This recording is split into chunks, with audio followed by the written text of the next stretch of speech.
ने कतर के बाद यमन में बहुत बड़ा हमला किया।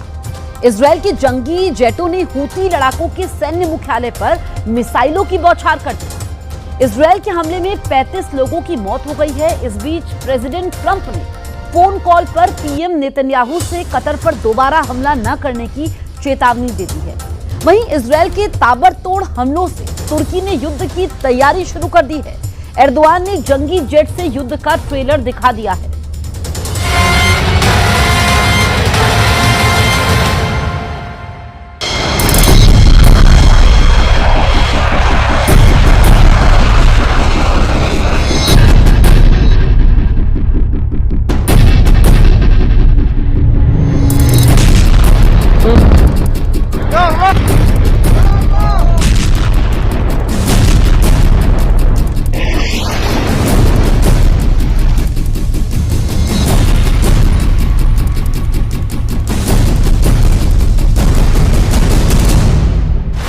ट्रंप के बीबी का बड़ा धमाका,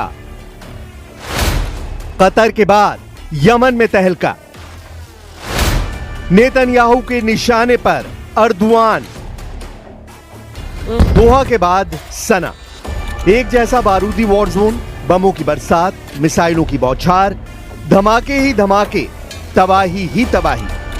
आसमान से बरसता बारूद मौत बांट रहा है। इंसानी बस्ती आग में झुलस रही है। खंडरों से चीख पुकार सुनाई दे रही है। जिंदगी बचाने की गुहार लगाई जा रही है, लेकिन इजराइल रहम नहीं बरत रहा है। अंधाधुंध हमले किए जा रहा है। इजराइल ने यमन के हूती लड़ाकों की हेकड़ी निकालने का मिशन शुरू किया है। अब तक का सबसे भीषण और विध्वंसक युद्ध शुरू हो गया है। इजराइल ने सही मायने में युद्ध अब शुरू किया है। खाड़ी में इजराइल सभी दुश्मनों पर टूट पड़ा है। पीएम नेतन्याहू ने अपने सबसे बड़े टारगेट के शिकार का सिग्नल दे दिया है। कौन है वो?